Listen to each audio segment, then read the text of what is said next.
இந்த படத்தை first edit பண்ணி பார்த்ததும் மியூசிக் டைரக்டர் ஜிப்ரான் அவர்கள் தான் பார்த்தாங்க. பார்த்துட்டு டைரக்டர்கிட்ட ஃபோன் பண்ணி ஒரு ½ அன் அவர் இந்த படத்தை பற்றி ஒவ்வொரு டீட்டெயிலாக பாராட்டி அந்த அளவுக்கு பேசியிருக்காரு. எனக்கு தெரிஞ்சு இதே போல வேற எந்த படத்துக்கு அவர் பாராட்டியிருப்பாரா எனக்கு தெரியல. த லெஜண்ட் அந்த படத்துக்கு அப்புறம் இந்த படம் வந்து என்னுடைய 2வது படம் வந்து லீடர். இந்த படத்துடைய கதை பார்த்தீங்கன்னா இன்னசென்டான அப்பா புள்ள அவங்க ரொம்ப சந்தோஷமா வாழ்ந்துட்டு இருக்காங்க. திடீர்னு அவங்க வாழ்வில் மிகப்பெரிய ஒரு கேங்ஸ்டர் உள்ள வர்றாங்க.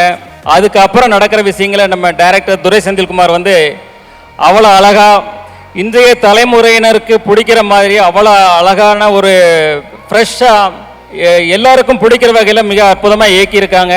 இந்த படத்தை ஃபர்ஸ்ட் எடிட் பண்ணி பார்த்ததும் அந்த மியூசிக் டைரக்டர் ஜிப்ரான் அவர்கள் தான் பார்த்தாங்க. பார்த்துட்டு டைரக்டர்கிட்ட ஃபோன் பண்ணி ஒரு ½ அன் அவர் இந்த படத்தை பற்றி ஒவ்வொரு டீட்டெயிலாக பாராட்டி அந்த அளவுக்கு பேசியிருக்காரு. எனக்கு தெரிஞ்சு இதே போல வேற எந்த படத்துக்கு அவர் பாராட்டியிருப்பாரா எனக்கு தெரியல.